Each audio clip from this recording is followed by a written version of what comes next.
হাজারো ব্যথা বেদনার পরে ফিরে আসনি তুমি আপন ঘরে। দিনের আলো তুমি ছড়িয়ে দিতে চলে গেলে মদিনায় মক্কা ছেড়ে রাসূল। তোমাকে ভুলি আমি কেমন করে হে রাসূল,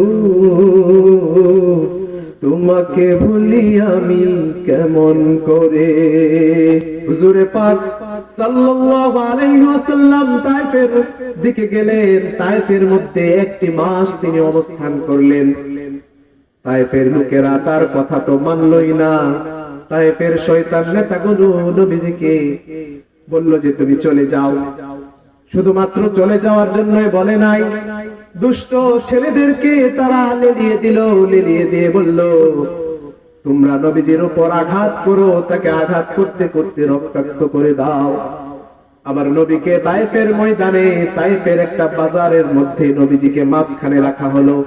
দুই পাশ থেকে ওই কাফেরের দলেরা, ওই দুষ্ট ছেলেগুলো আমার নবীজিকে দুই পাশ থেকে ঢিল ছুটতে লাগলো। আমার নবীজির শরীর থেকে রক্ত ঝরঝর করে পড়ছিল।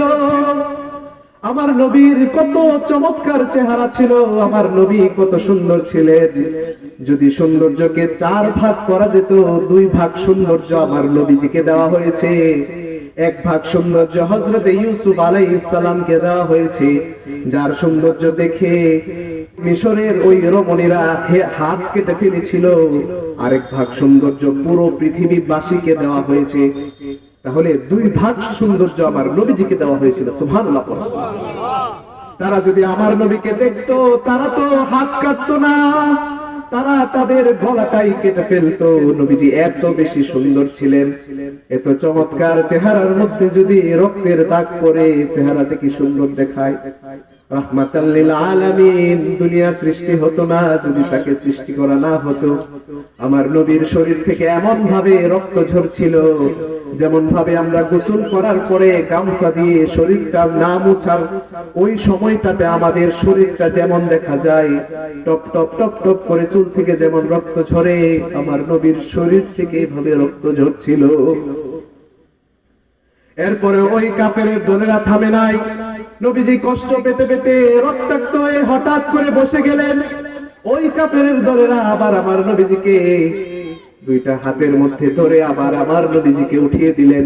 নবীজি হাঁটতে পারেন না, তারপরও নবীজিকে ঢিল ছুটতে লাগলো।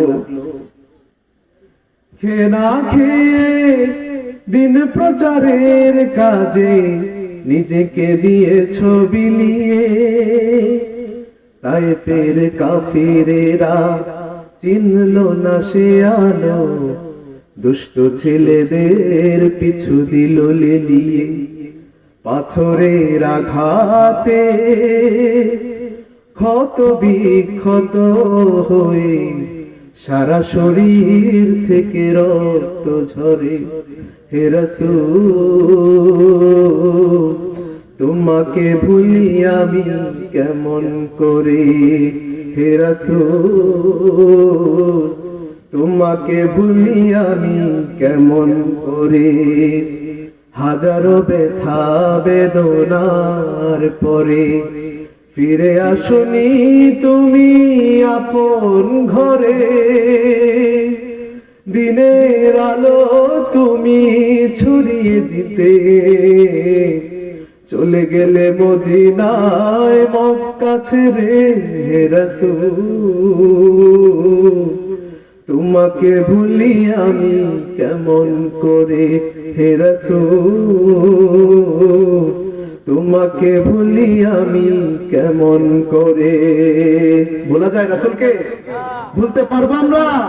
এই জন্য রাসূলের গায়ে আঘাত যদি আহলে কেউ, রাসূলের সঙ্গে যদি কেউ বেয়াদবি করে, তাদের জিহ্বাটাকে কেটে ফেলতে তৌহিদি জনতা, ঠিক কিনা?